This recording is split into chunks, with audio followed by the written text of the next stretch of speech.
Welcome to the Health Headliner podcast by Tudu Digital. Our content is informational only and not medical advice. Please consult your provider. Now, let's dive into today's headlines. Have you ever felt completely swamped trying to make a health decision, especially around medication? There's just so much information flying around. It's something we all face. Now, imagine finding out that something you rely on, maybe daily, something for convenience or even necessity, might have this surprising, unexpected link to a health concern you'd never even considered.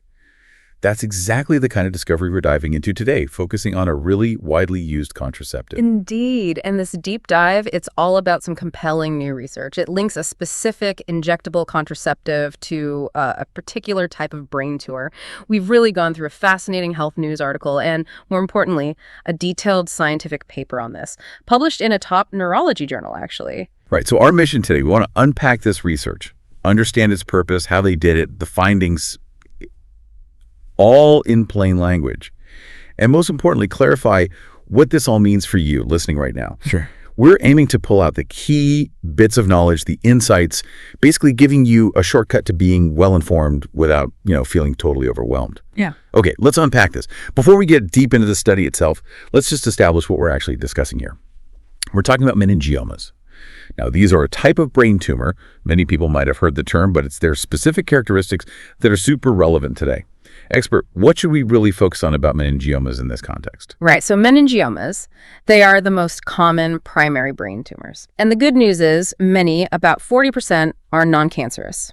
Typically slow-growing too. But the key factor for this discussion, they occur significantly more often in women. We're talking roughly 2 women for every 1 man across all ages, and it peaks even higher, over 3 to 1 in women in their 30s to 50s. Wow, 3 to 1. Yeah. And this really points us towards the role of female sex hormones. A popular hypothesis is that hormone exposure plays a part, especially since many of these meningiomas actually express progesterone receptors. So there's a biological hook there. That's a really crucial point. It's almost like biology is sort of flagging this up for us, isn't it? Mm-hmm. And then on the other side of this equation, we have the drugging question. Medroxyprogesterone acetate, often called dMPA. That's right, dMPA. It's a synthetic form of progesterone. Most people know it as a long-acting injectable contraceptive, the shot you get every few months.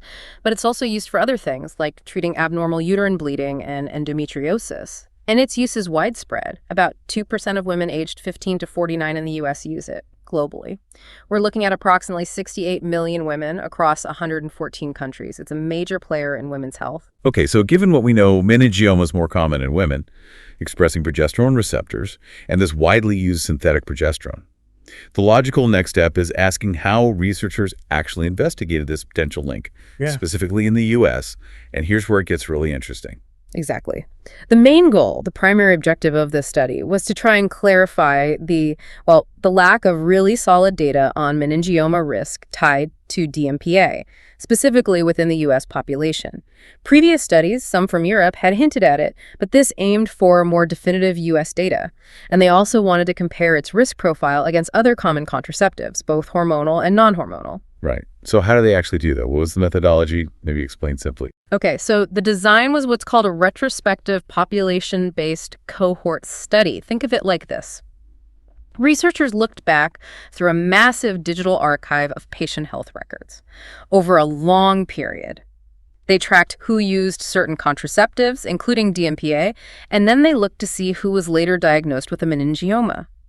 It's a powerful way to spot associations in, real-world populations, almost like time traveling through medical histories. That sounds like an absolutely huge amount of data to comb through. Where did they get all this information? They used a database called TriNetX. It's a massive U.S. national database. It gathers de-identified patient information from electronic health records spanning 68 different healthcare organizations. And the data they analyzed covered 2 decades from late 2004 right up to December 2024. So this isn't just a small snapshot. It's an enormous pool of real patient experiences, giving it a lot of weight. Incredible scale. So out of that massive database, how many people actually ended up in the study groups? It was huge, nearly 118 million patients overall in the database. Over 61.5 million were female and potentially eligible. And from that, over 10 million patients met the specific criteria to be included in the different study groups, the ones using dMPA, the control group, and the groups using other contraceptives. A massive undertaking, really, which gives the findings significant statistical power. And to make sure the results were reliable, they didn't just compare the dMPA users to one group, did they? They compared them to several? Exactly right. They compared the women using dMPA to a control group women who didn't use these specific hormonal treatments. But they also compared them to women using a whole range of other common contraceptives, things like oral medroxyprogesterone acetate, combined oral contraceptives, different IUDs, both copper and the levonorgestrel-releasing ones, progestin-only pills, and even the subdermal implants, a very broad comparison. That's a lot of comparisons. But the big question is always, how do you make sure it's a fair comparison? How do they account for all the other things that might influence someone's risk of developing a meningioma? Ah, yes. This is where the methodology gets quite sophisticated. They used a technique called propensity score matching.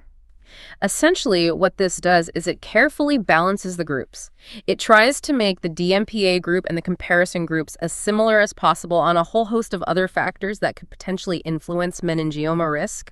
Things like age, race, ethnicity, history of pregnancy, any history of breast cancer, neurofibromatosis, which is a genetic condition linked to tumors, previous radiation exposure, and body mass index, or BMI.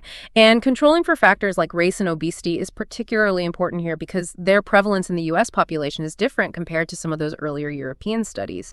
Makes these findings more relevant for the U.S. context. Okay, so they did all this careful matching, crunched this massive amount of data. Yeah. Let's get to the core findings. What did the research actually reveal about dMPA and meningioma risk? Well, the headline finding, really, was that women using dMPA had a statistically significant increased relative risk for a meningioma diagnosis. The relative risk was 2.43 compared to the matched controls. Okay, 2.43 relative risk. So translating that, nearly 2.5 times more likely to receive a diagnosis. Or, like you said, 143% higher risk. That definitely sounds significant. What about the actual number of cases they saw, the incidence rate? Yeah, looking at incidence rates helps put it in perspective. In the dMPA group, the incidence of meningioma diagnosis was 7.39 cases per 100,000 patient years. Compare that to the control group, where it was 3.05 per 100,000 patient years.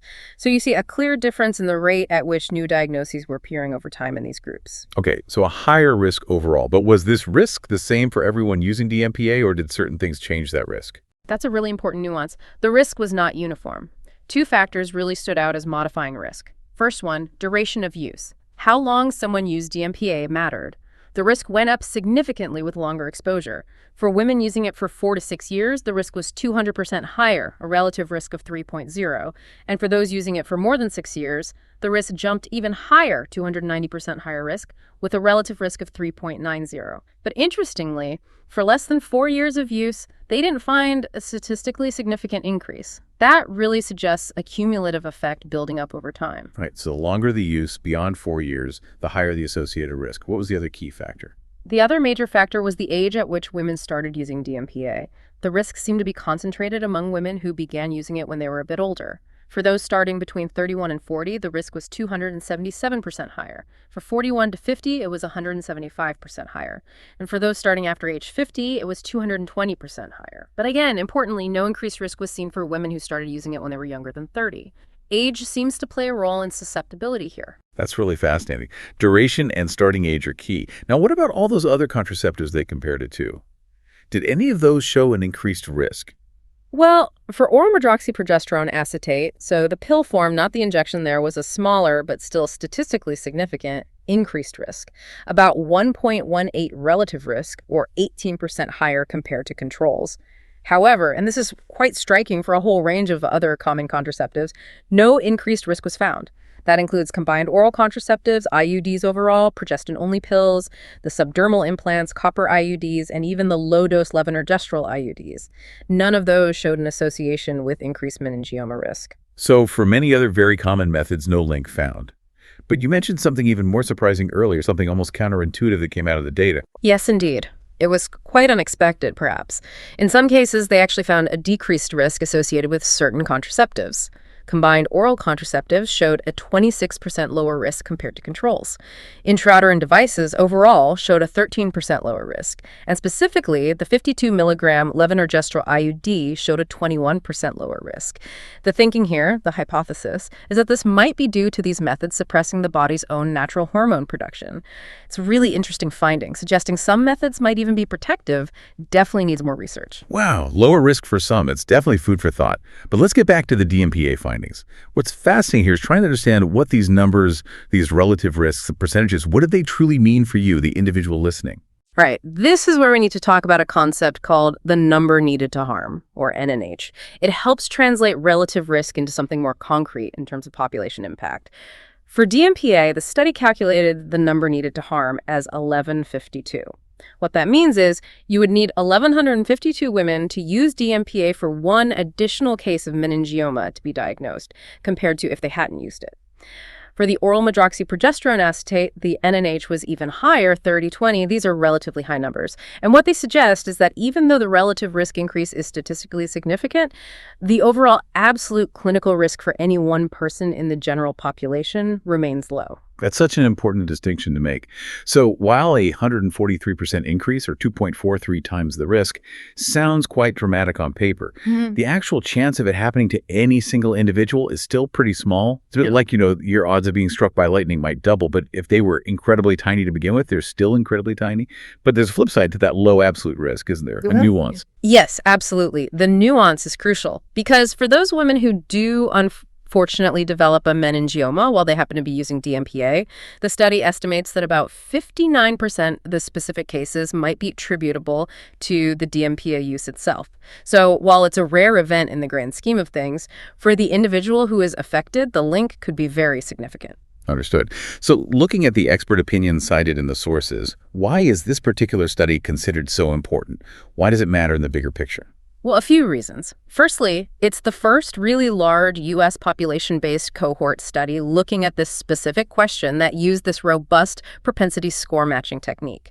As we discussed, that allowed the researchers to control for many potential confounding variables much more effectively than some previous studies, especially those U.S.-specific demographic factors like race and BMI, which weren't always well accounted for in earlier European research. So it provides stronger, more relevant evidence for the U.S. population. And does it strengthen that biological connection we talked about earlier, the hormone link? Absolutely. The findings really do reinforce that strong hypothesis about female sex hormones interacting with meningiomas, given that these tumors often have progesterone receptors. And we also have clinical observations separate from this study showing that tumor size can sometimes increase when estrogen and progesterone levels are higher, like during pregnancy. It all points in the same direction, strengthening the biological plausibility. You also mentioned something really intriguing earlier about these tumors potentially shrinking or regressing. That sounds quite hopeful.